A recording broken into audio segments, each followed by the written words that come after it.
জানিয়ে দিব আজকের বাংলার আপডেট সংবাদ। শুরুতেই সংবাদ শিরোনাম। হাসিনা পরবর্তী নেতৃত্বে নজর যুক্তরাষ্ট্রের। আওয়ামী লীগে কি আসছে বড় পরিবর্তন? থাকছে প্রতিবেদনে। আওয়ামী লীগের প্রত্যাবর্তন ঠেকাতে কড়া অবস্থান, রেড অ্যালার্ট জারি? থাকছে প্রতিবেদনে। হাসিনার পর রাজনীতিতে কার দিকে নজর? মোদি তারেক ইস্যুতে বাড়ছে জল্পনা? থাকছে প্রতিবেদনে। শেখ হাসিনা দেশে ত্রাসের রাজত্ব কায়েম করেছিল, স্পিকার? থাকছে প্রতিবেদনে।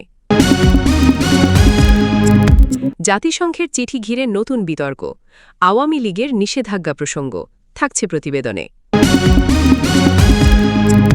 রাজনীতিতে নতুন মোড়, একসাথে আন্দোলনের ডাক আওয়ামী লীগ ও জামায়াতের? থাকছে প্রতিবেদনে।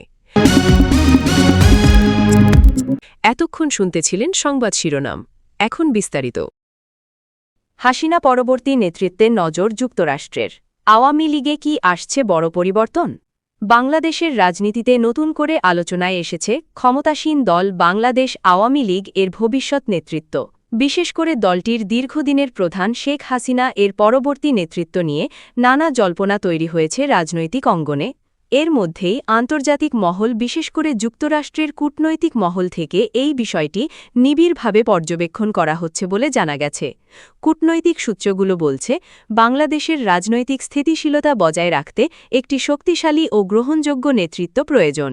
সেই জায়গা থেকেই আওয়ামী লীগের অভ্যন্তরে নেতৃত্বের বিকল্প তৈরি এবং সাংগঠনিক সংস্কারের বিষয়টি গুরুত্ব পাচ্ছে। যদিও দলটির নেতারা প্রকাশ্যে বলছেন শেখ হাসিনার নেতৃত্বেই দল ঐক্যবদ্ধ রয়েছে এবং তার বিকল্প এখনও নির্ধারিত হয়নি।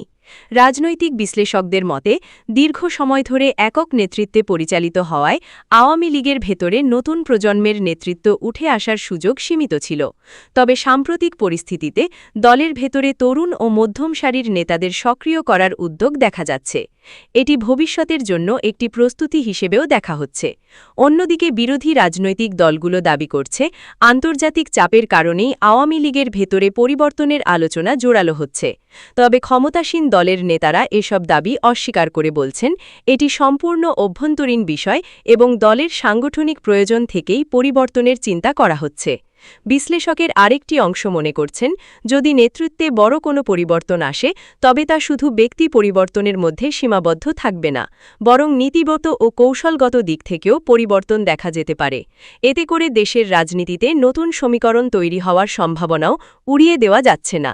সব মিলিয়ে হাসিনা পরবর্তী নেতৃত্ব নিয়ে যে আলোচনা শুরু হয়েছে তা এখনও প্রাথমিক পর্যায়ে থাকলেও ভবিষ্যতে এটি বাংলাদেশের রাজনীতিতে বড় প্রভাব ফেলতে পারে বলেই ধারণা করা হচ্ছে। আ লীগের প্রত্যাবর্তন ঠেকাতে কড়া অবস্থান, রেড অ্যালার্ট জারি? বাংলাদেশের রাজনৈতিক অঙ্গনে নতুন করে উত্তাপ ছড়িয়েছে বাংলাদেশ আওয়ামী লীগের সম্ভাব্য প্রত্যাবর্তন ঘিরে।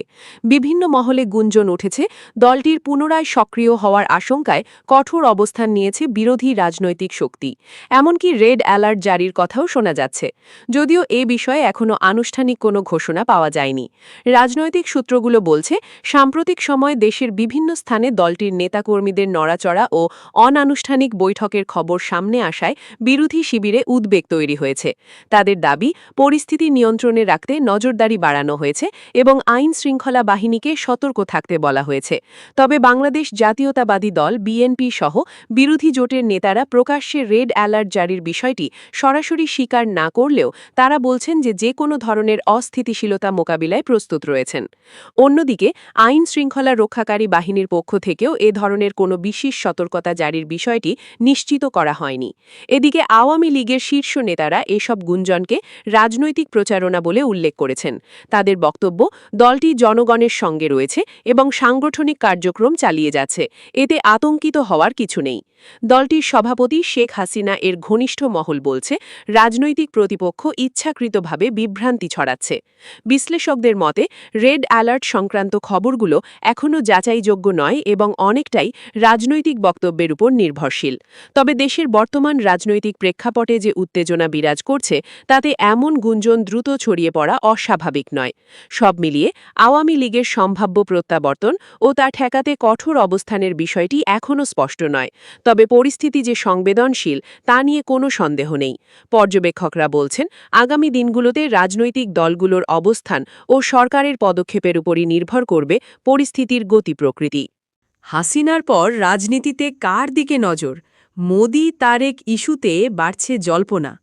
বাংলাদেশের রাজনীতিতে নতুন করে আলোচনার কেন্দ্রে উঠে এসেছে নেতৃত্বের ভবিষ্যৎ প্রশ্ন। দীর্ঘদিন ধরে দেশের রাজনৈতিক অঙ্গনে প্রভাবশালী ব্যক্তিত্ব শেখ হাসিনার পর কে নেতৃত্ব দেবেন, এই প্রশ্ন ঘিরে বাড়ছে জল্পনা কল্পনা।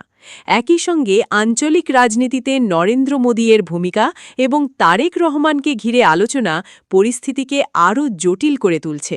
রাজনৈতিক বিশ্লেষকদের মতে আওয়ামী লীগের ভেতরে এখনও সুস্পষ্ট উত্তরসূরি নির্ধারিত না হলেও দলের একাধিক সিনিয়র নেতা ও তরুণ প্রজন্মের মধ্যে নেতৃত্বের সম্ভাবনা তৈরি হচ্ছে। বাংলাদেশ আওয়ামী লীগের অভ্যন্তরে সাংগঠনিক পুনর্গঠন এবং ভবিষ্যৎ নেতৃত্ব গড়ে তোলার বিষয়ে নীরব প্রস্তুতির কথাও শোনা যাচ্ছে। অন্যদিকে বিরোধী শিবিরে বাংলাদেশ জাতীয়তাবাদী দল বিএনপি-এর ভারপ্রাপ্ত চেয়ারম্যান তারেক রহমানকে ঘিরে নতুন করে রাজনৈতিক সক্রিয়তার ইঙ্গিত পাওয়া যাচ্ছে। দলের নেতারা বলছেন, আগামী নির্বাচনে তারেক রহমানই হতে পারেন প্রধান মুখ। এতে করে দুই প্রধান রাজনৈতিক শক্তির মধ্যে নতুন করে প্রতিযোগিতা তৈরি হওয়ার সম্ভাবনা তৈরি হয়েছে। এদিকে দক্ষিণ এশিয়ার ভূ রাজনীতিতে ভারতের প্রভাব এবং নরেন্দ্র মোদীর কূটনৈতিক অবস্থানও আলোচনায় এসেছে। বিশ্লেষকদের একাংশ মনে করছেন, বাংলাদেশের নেতৃত্বের পরিবর্তন হলে আঞ্চলিক সম্পর্কের সমীকরণেও পরিবর্তন আসতে পারে। বিশেষ করে ভারত বাংলাদেশ সম্পর্ক ভবিষ্যৎ নেতৃত্বের উপর নির্ভর করে নতুন রূপ নিতে পারে। তবে রাজনৈতিক পর্যবেক্ষকরা সতর্ক করে বলছেন, এসব আলোচনা এখনও অনেকটাই অনুমান নির্ভর।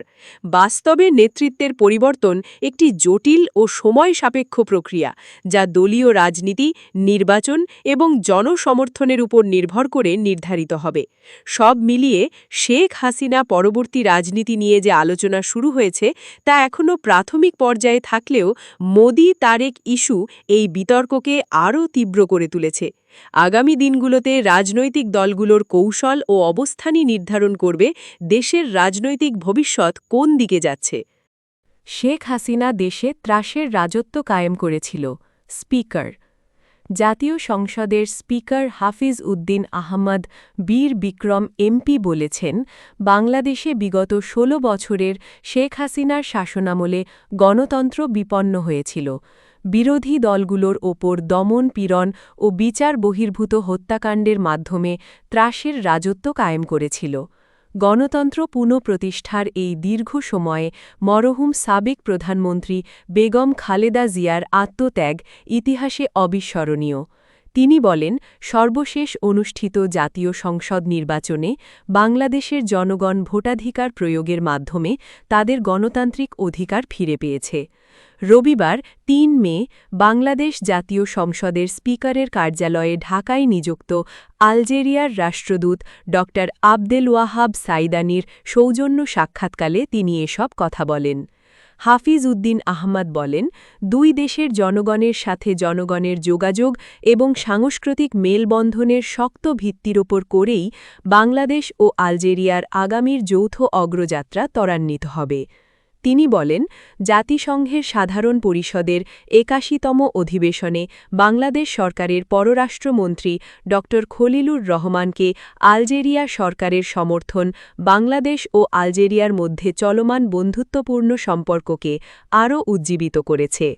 এ সময় আলজেরিয়ার রাষ্ট্রদূত বলেন, আলজেরিয়ার সরকার ও জনগণ বাংলাদেশে অনুষ্ঠিত সর্বশেষ অবাধ ও সুষ্ঠু জাতীয় সংসদ নির্বাচনের ব্যাপক প্রশংসা করেছে। সাক্ষাৎকালে তারা উভয়েই দুই দেশের মধ্যে ক্রীড়া, কারিগরি সহায়তা, জাহাজ নির্মাণ শিল্প, পোশাক রপ্তানি, শিক্ষাক্ষেত্রে সহযোগিতা এবং জ্বালানি নিয়ে মতবিনিময় করেন। স্পিকার আলজেরিয়ার সাথে সংসদীয় মৈত্রী গ্রুপ গঠন, শক্তিশালী কূটনৈতিক সম্পর্ক স্থাপন ও সংসদীয় প্রতিনিধি দলের সফর বিনিময়ের ওপর গুরুত্বারোপ করেন। অনুষ্ঠানে আলজেরিয়ার দূতাবাসের প্রতিনিধি দলের সদস্য এবং বাংলাদেশ জাতীয় সংসদ সচিবালয়ের সংশ্লিষ্ট ঊর্ধ্বতন কর্মকর্তারা উপস্থিত ছিলেন। জাতিসংঘের চিঠি ঘিরে নতুন বিতর্ক। আওয়ামী লীগের নিষেধাজ্ঞা প্রসঙ্গ বাংলাদেশের রাজনীতিতে নতুন করে বিতর্কের জন্ম দিয়েছে একটি কথিত জাতিসংঘের চিঠি। অভিযোগ উঠেছে, চিঠিতে জাতিসংঘ নাকি বাংলাদেশ আওয়ামী লীগের উপর আরোপিত সম্ভাব্য বা আলোচিত নিষেধাজ্ঞা নিয়ে উদ্বেগ প্রকাশ করেছে। তবে বিষয়টি নিয়ে এখনও ধোঁয়াশা কাটেনি, বরং রাজনৈতিক অঙ্গনে পাল্টাপাল্টি বক্তব্যে পরিস্থিতি আরও জটিল হয়ে উঠছে। সরকার ও সংশ্লিষ্ট কূটনৈতিক সূত্রগুলো বলছে, এ ধরনের কোনো আনুষ্ঠানিক চিঠি পাওয়া গেছে এমন তথ্য নিশ্চিত নয়।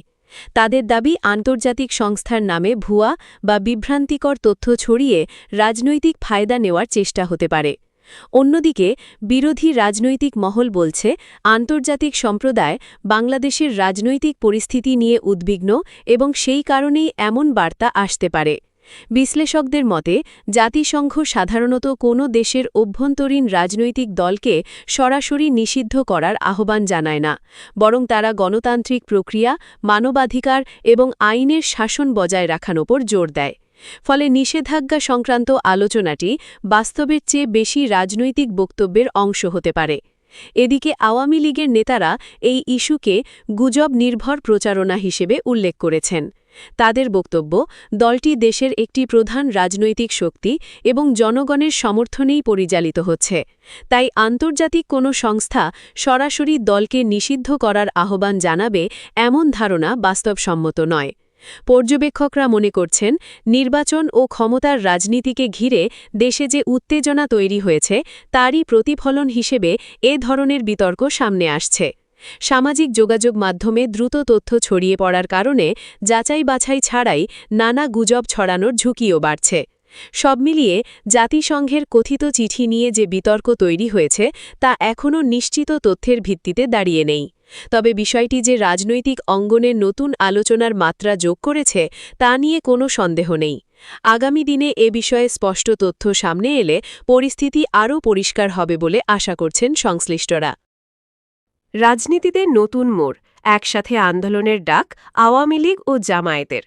বাংলাদেশের রাজনীতিতে নতুন করে চমক সৃষ্টি করেছে সম্ভাব্য এক অভূতপূর্ব সমীকরণের আলোচনা। বিভিন্ন মহলে গুঞ্জন উঠেছে, দীর্ঘদিনের রাজনৈতিক প্রতিদ্বন্দ্বী বাংলাদেশ আওয়ামী লীগ এবং বাংলাদেশ জামায়াতে ইসলামী নাকি একসাথে কোনো আন্দোলনের ডাক দিতে পারে।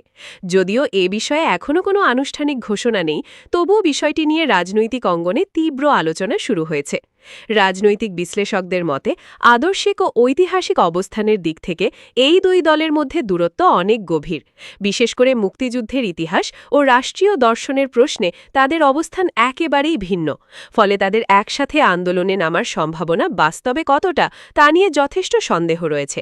তবে কিছু পর্যবেক্ষক বলছেন, বর্তমান রাজনৈতিক বাস্তবতায় কৌশলগত সমঝোতা বা নির্দিষ্ট ইস্যুতে অস্থায়ী সমন্বয়ের সম্ভাবনাকে পুরোপুরি উড়িয়ে দেওয়া যায় না। বিশেষ করে সরকার বিরোধী আন্দোলন বা নির্দিষ্ট দাবিকে কেন্দ্র করে বিভিন্ন রাজনৈতিক শক্তি মাঝে মাঝে একসাথে অবস্থান নিয়েছে, এমন নজির অতীতেও রয়েছে। অন্যদিকে বাংলাদেশ জাতীয়তাবাদী দল বিএনপি সহ বিরোধী শিবিরের নেতারা এই ধরনের গুঞ্জনকে রাজনৈতিক বিভ্রান্তি বলে আখ্যা দিয়েছেন। তাদের দাবি, জনগণের দৃষ্টি অন্যদিকে ঘোরাতেই এ ধরনের খবর ছড়ানো হচ্ছে। আওয়ামী লীগ ও জামায়াত দুই দলের পক্ষ থেকেই আনুষ্ঠানিকভাবে এ ধরনের কোনো যৌথ আন্দোলনের পরিকল্পনা অস্বীকার করা হয়েছে। নেতারা বলছেন, তাদের রাজনৈতিক অবস্থান ও লক্ষ্য ভিন্ন, ফলে একসাথে কর্মসূচি নেওয়ার প্রশ্নই ওঠে না। বিশ্লেষকদের মতে, সামাজিক যোগাযোগ মাধ্যমে দ্রুত ছড়িয়ে পড়া তথ্য ও গুজবের কারণে অনেক সময় বাস্তবতার চেয়ে ভিন্ন চিত্র তৈরি হয়। তাই এমন সংবেদনশীল বিষয় নির্ভরযোগ্য সূত্র ছাড়া সিদ্ধান্তে পৌঁছানো ঠিক নয়। সব মিলিয়ে আওয়ামী লীগ ও জামায়াতের যৌথ আন্দোলনের যে আলোচনা চলছে তা এখনও নিশ্চিত কোনো তথ্যের ভিত্তিতে নয়। তবে এই গুঞ্জন দেশের রাজনৈতিক অঙ্গনে নতুন করে কৌতূহল ও বিতর্ক তৈরি করেছে, এ কথা বলাই যায়।